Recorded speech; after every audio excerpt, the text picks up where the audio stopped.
A wealthy merchant named Menizarchus dismounts from his horse and heads to the nearby temple. He is at the foot of Mount Parnassus, the mountain sacred to Apollo, the Greek god of the sun and the truth. Menizarchus walks down the temple's stone staircase and steps into the torchlit chamber. He has an appointment with an oracle, a priestess who can foresee the future. Sitting on a bench, he can see the shadow of Pythia, the oracle whom he has come to meet. As he immerses himself with other thoughts, he suddenly realizes that she is standing beside him. And before Menizarchus can react, she says to him, "Your wife will give birth to a child surpassing all others in beauty and wisdom, who will be of the greatest benefit to the human race in all aspects of life." When the child is born, Menizarchus names him Pythagoras to honor the Pythia, the oracle that he had met. So begins the story of Pythagoras, the father of philosophy, music, and mathematics.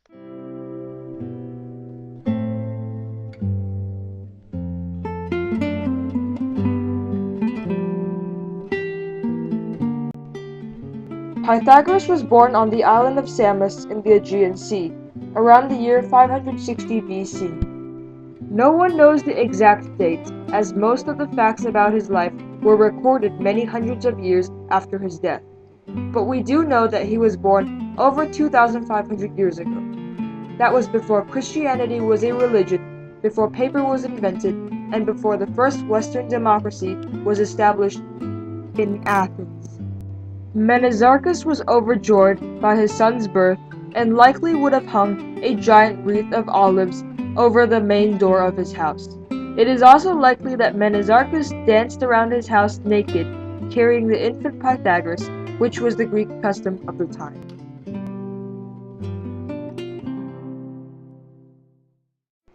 As the son of a wealthy man, Pythagoras had a privileged childhood.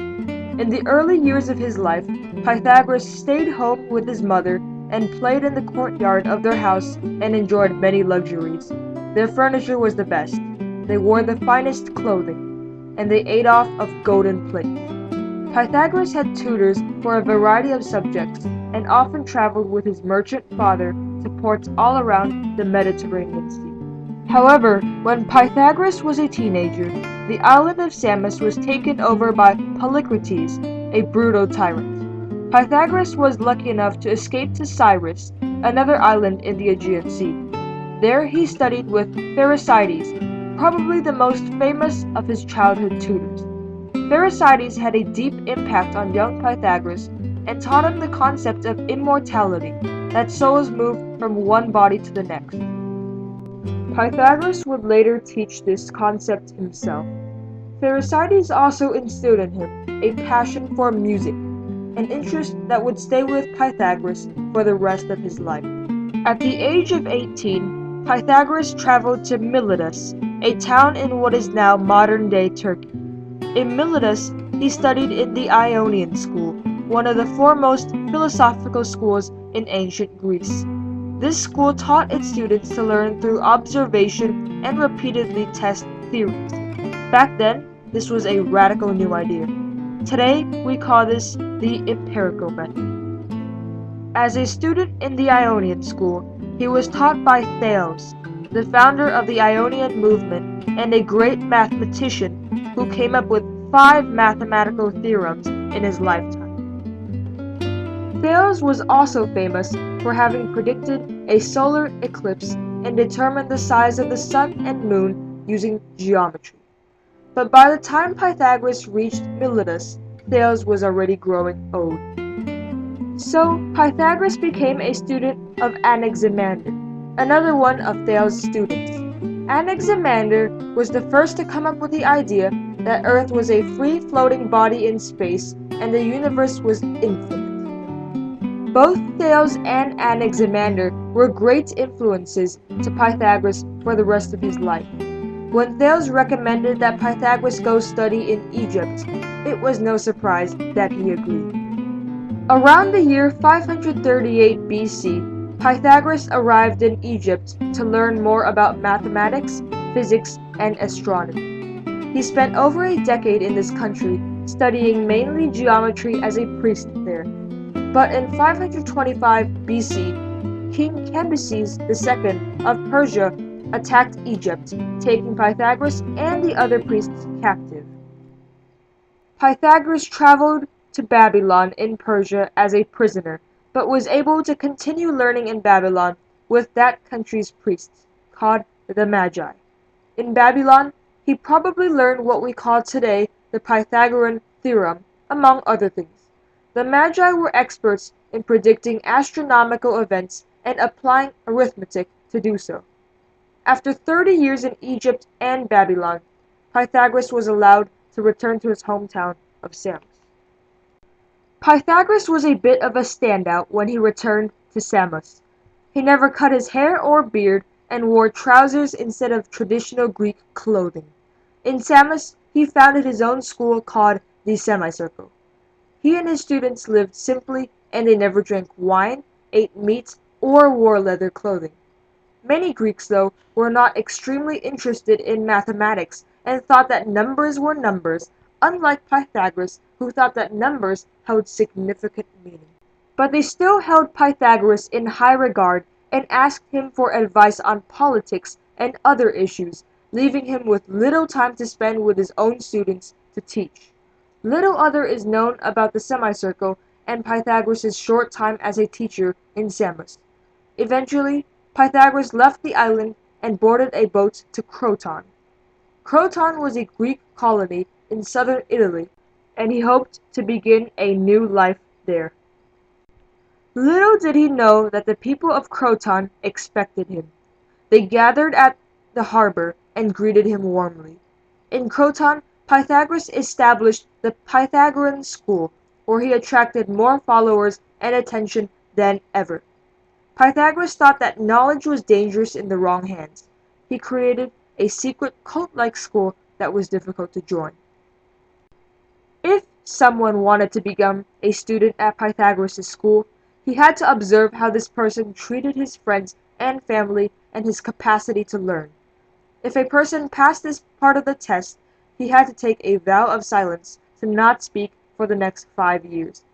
Pythagoras believed that silence demonstrated the self-discipline needed to be a good student. The few people that passed this ordeal had to give up all of their possessions in order to be accepted. Then they joined the Mathematicoi, Pythagoras' inner circle of students. Other students who weren't lucky enough to become members of the Mathematicoi were Akosmatikoi, which is the Greek word for listeners. The listeners were separated from their teacher by a huge veil so that they couldn't even see him. Pythagoras also taught using code language, while the listeners, Akosmatikoi, were present and only his inner circle students knew the code language in order to fully comprehend his lessons. For example, the code language for stay away from politics was to abstain from beans, since in ancient Greece, people voted by putting beans in a jar. Many who did not know this code language thought that Pythagoras thought that beans were holy. The inner circle students lived at the Pythagoras school and read, socialized, and practiced religious rituals together. These inner students led simple lives and could not marry or have a family. The listeners, however, were allowed to return home and have families. No one really knows if Pythagoras was married or not, although some historians say he was married to a woman named Theano and had 3 children. But in any case, Pythagoras taught many of his famous beliefs to these students. For example, he continued the concept of immortality that he had learned from Pherecydes as a child, and taught his students that a soul moved from one body to another after a body died. Therefore, the human soul is immortal. He called this concept transmigration. This belief is called reincarnation today. Pythagoras also taught that the soul is made up of 3 parts: reason, emotion, and intelligence. During this time, Pythagoras came up with the idea that the universe consisted of 10 free-floating spheres, including the Earth.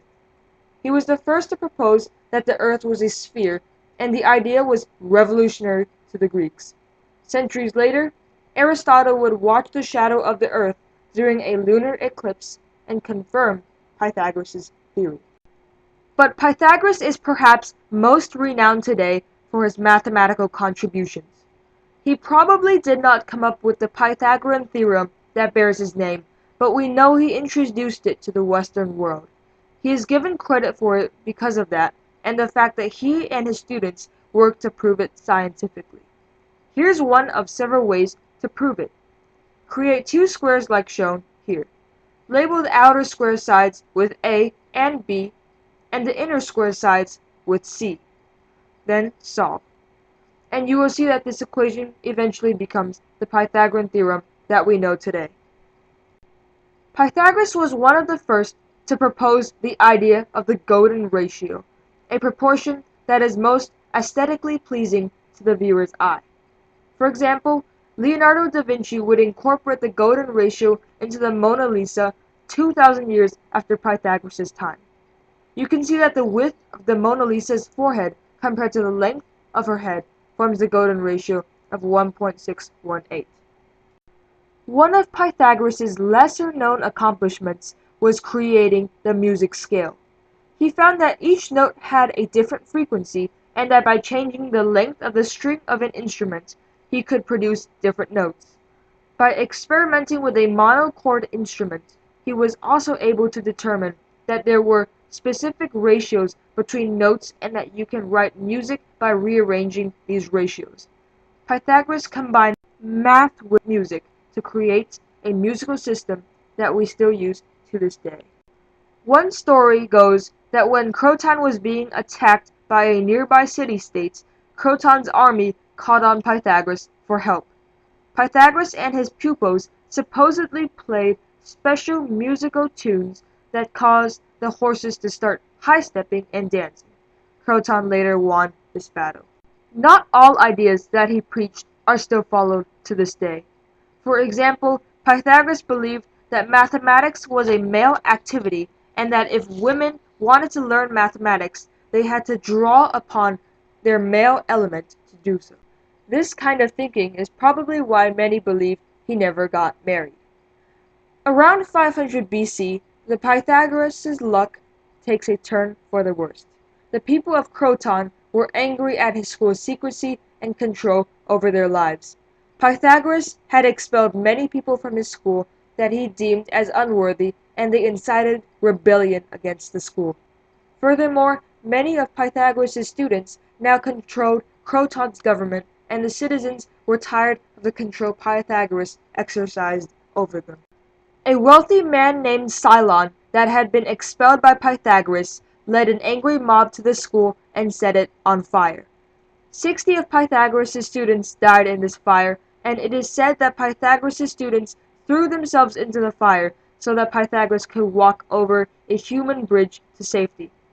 Most historians believe that Pythagoras escaped to a temple in a nearby town where the angry mob did not dare to enter. But they blockaded the entrance to the temple, and Pythagoras died of starvation inside. Another account suggested that he committed suicide over the fall of his secret order.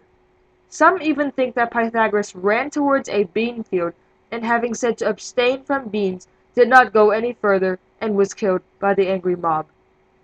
Pythagoras was the first man to call himself a philosopher and greatly influenced future philosophers and mathematicians like Plato, Aristotle, and Euclid. Plato was famous for creating his own movement called Platonism. The Pythagorean movement did not last long after its founder's death and was only revived by Hypatia nearly a millennia later in Egypt. She called it Neoplatonism, and it was a combination of the thoughts of Pythagoras and Plato. This movement did not last long either though, as in 412 AD, a man named Cyril led another angry mob to kill Hypatia. She suffered an unfortunate fate and is said to have been stripped naked and murdered in a most horrific manner. But the Pythagorean thinking was a long-lasting legacy and has influenced men ever since then. Roger Bacon, the inventor of gunpowder, considered himself as a Pythagorean thinker. Johannes Kepler credited Pythagoras as his inspiration. Isaac Newton credited Pythagoras for discovering musical ratios. Pythagoras was one of the most distinguished thinkers of his time. He is now considered to be one of the greatest men of all time.